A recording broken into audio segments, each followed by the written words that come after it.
Today we will be discussing Marvel's Black Widow, commonly known as Natasha Romanoff, and how she is portrayed throughout the Marvel Cinematic Universe through the lens of feminist criticism.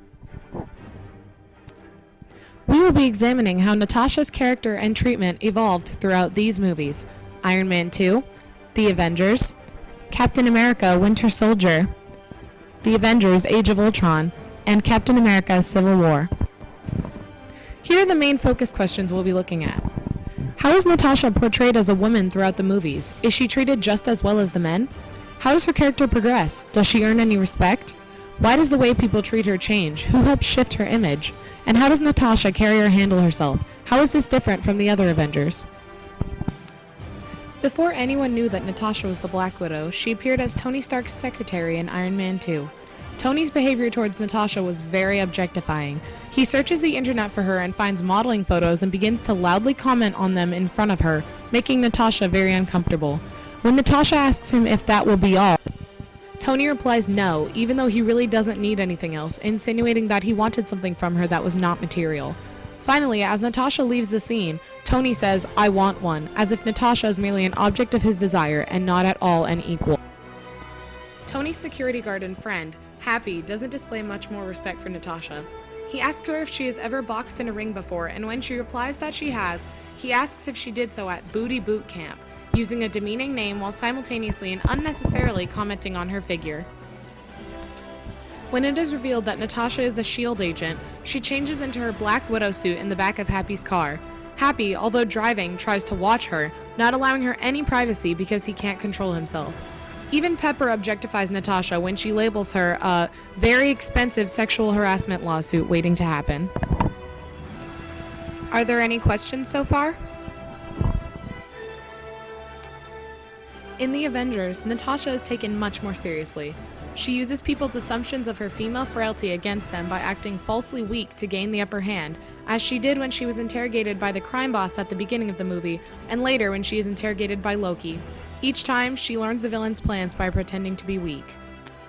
Natasha's treatment by Marvel's men takes a turn for the better when she is reunited with Hawkeye, aka Clint Barton. Clint is her best friend and he treats her as an equal and a fellow agent. Natasha is not objectified by him and she can be herself around him. Natasha is very affected by her friendship with Clint, and when Loki brainwashes him, she is worried sick. In this film, she has also gained credibility with the Avengers team. When Clint is finally back to his senses and no longer brainwashed, Natasha tells Captain America, aka Steve Rogers, that Clint is back on their team. He trusts her judgment, and Natasha proves she has a place. Captain America Winter Soldier is a big movie for Natasha. She is Captain America's closest ally and serves also as his character foil, filling in the traits he is missing: deception, some carelessness, and plenty of street smarts. They share qualities too, though, which allow them to become such close friends over the course of the movie. The team of Cap and Widow continues the trend of increasing respect and importance towards Natasha. Their relationship is not romantic, which keeps Natasha from appearing as a weak or love-struck damsel. The pair also has enough respect for the other to know that their relationship isn't more than friends. Additionally, when Steve meets the Falcon, aka Sam Wilson, he does not replace Natasha with Sam, but adds him to the team. The threesome are all on the same level, and Sam treats Natasha with the same respect that Steve does. Steve treats her as a complete equal, not as an insubordinate as Tony did in Iron Man 2. Natasha has trust issues since her checkered past has left her with next to no one by her side other than Clint. Being welcomed onto the Avengers team was a step in the right direction, but with S.H.I.E.L.D. compromised, Natasha realizes that she may have just traded in the KGB for Hydra, the sadistic organization growing inside S.H.I.E.L.D. Natasha's trust issues seem to fade with Steve.